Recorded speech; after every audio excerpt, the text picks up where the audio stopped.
Sorry, I wasn't quite able to finish Chapter 6 in my last video, so this video will just be a few minutes long as I finish Chapter 6, and then you will finish working on your Chapter 6 activity in your Boy Who Harnessed the Wind journal. So I'm picking up here at the bottom of the page, right where it says My Father. My father stared at the dirt for a long time, then said, "You know our problems here, son. Right now we have nothing to spare. I'm so sorry." The next morning I stood by the road and waited for Gilbert. For some reason I still wore my school uniform, but I wasn't going anyplace. When Gilbert appeared and waved, I let him walk past. "What's the matter?" he said, turning around. "Aren't you coming to school?" I wanted to cry. "I'm dropping out. My parents don't have the money." Gilbert looked upset, which somehow made me feel better. "So sorry, friend. Hopefully they can find it." "Yes, perhaps," I said. "See you later, Gilbert." I walked down to Jeffrey's house to give him the news.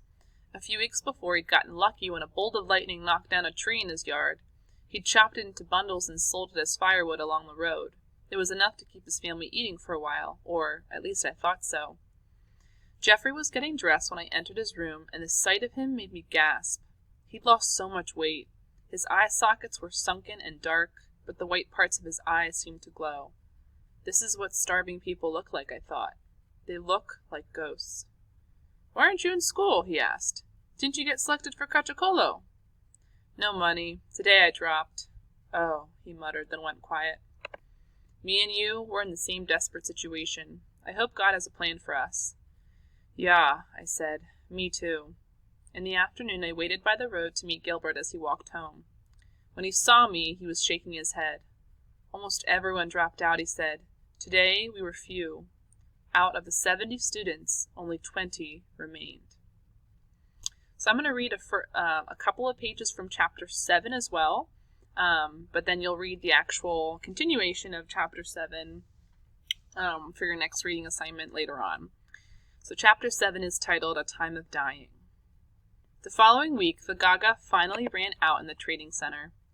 People began living on pumpkin leaves, and when that was gone, they sifted through the garbage for banana peels and old corn cobs. Along our road, they dug up tree roots and ate grass, anything to fill their stomachs. As starvation set in, their bodies began to change. Some people became so thin, they looked like walking skeletons. Others came down with kwashiorkor, a condition caused by the lack of protein. Instead of shriveling like everyone else, their arms, legs, and bellies swelled with fluid and became fat. It was another of the famine's cruel jokes. The reality was that they were dying. Every day the starving people stopped by our house and begged my father for help. They saw we had iron sheets on one part of our house and thought we were rich, even though they were fastened by stones. Some of the men said they walked 30 miles. "If you have one biscuit, please, I can work," they begged, their bare feet so swollen they couldn't wear sandals. "We're now 6 days without eating. If you have just a small plate of nasima." "I have nothing," my father said. "I'm barely feeding my own family." "Just give us porridge," they demanded. I said no. A few men were too weak to continue and slept in our yard all night. The ground and wood were too wet for fires, and when the rains came in the darkness, they curled up under our porch and shivered. By morning, they were gone. A few nights later, we were sitting outside having our meal when a man approached from the road. He was covered in mud and so thin it was hard to understand how he was even alive. His teeth protruded from his shriveled mouth and his hair was falling out. Without saying hello, he sat down beside us. Then, to my horror, he reached his dirty hand into our bowl and ripped off a giant piece of nasima. We sat there in shock, saying nothing as he closed his eyes and chews. He swallowed deep and satisfyingly, and when the mouthful was safely in his stomach, he turned to my father. "Do you have more?" "I'm sorry," my father said. "Okay then," the man replied, stood up, and walked away. So that's where I'm going to stop for now.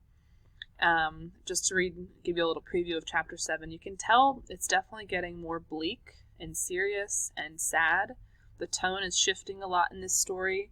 We see that William's family is in desperate conditions. And remember, this is based on a true story. So this actually happened.